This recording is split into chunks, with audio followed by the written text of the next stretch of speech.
The next property that we will talk about is the box sizing property.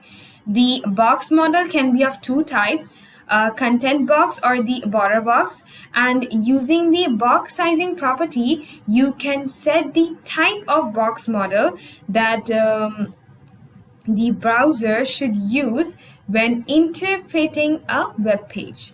So now let's understand which box model should we use and why with the help of an example. Here I have a paragraph, a rule set for paragraph element, and let's see how the width and height of the element is calculated when the box sizing property is set to content box and border box. So let's first start with content box.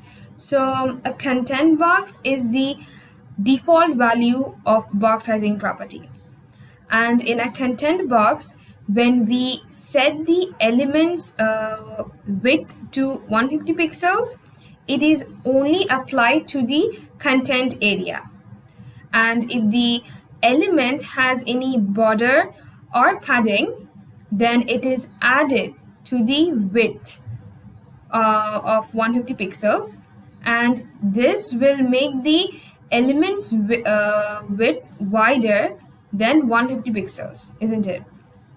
So the final width of the element that will be shown on your screen, or you can call it as the rendered width, will be 150 plus 40 for the paddings and 10 for the borders, equals to 200 pixels. And this 200 pixel is way more than the width we have set for the paragraph element, and the same goes for the height property.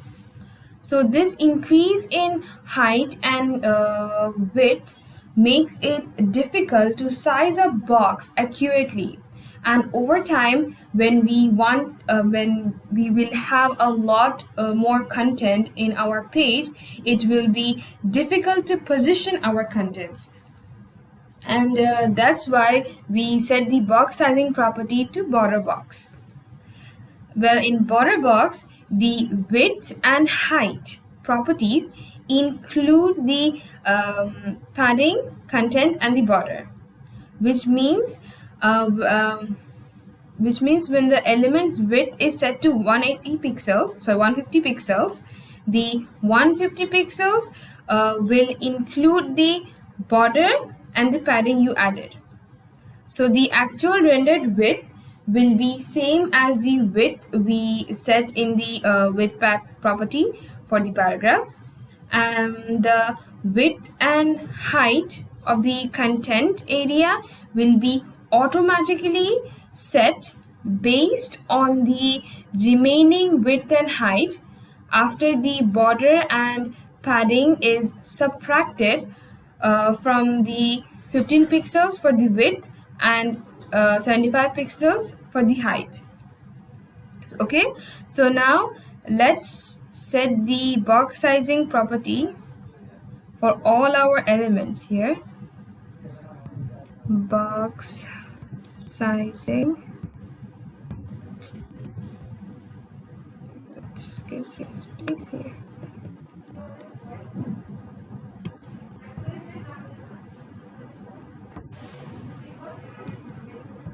Sending to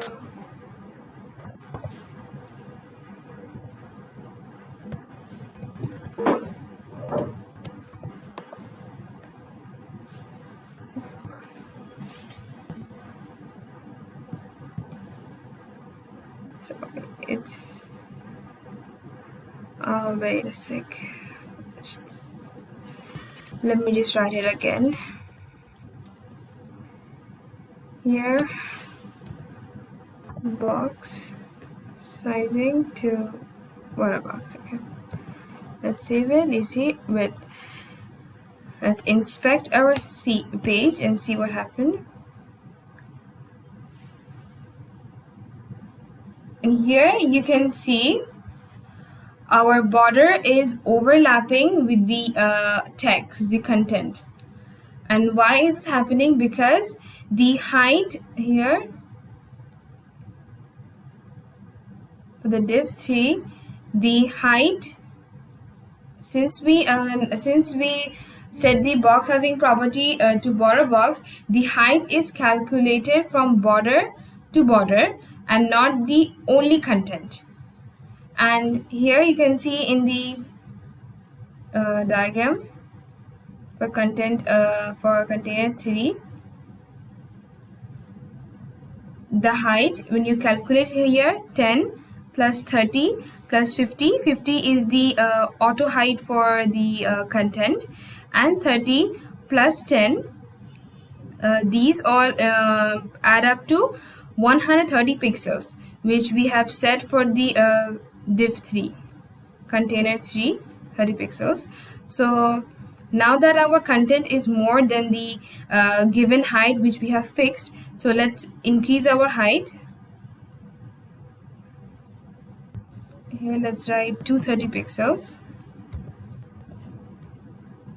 And now yes, it's perfect. It has a fit. It did fit. And now for width, we give a 500 pixels, right? So now let's add up 10 plus 30. 420 is the auto width, and again 30 plus 10. These all add up to 500 pixels.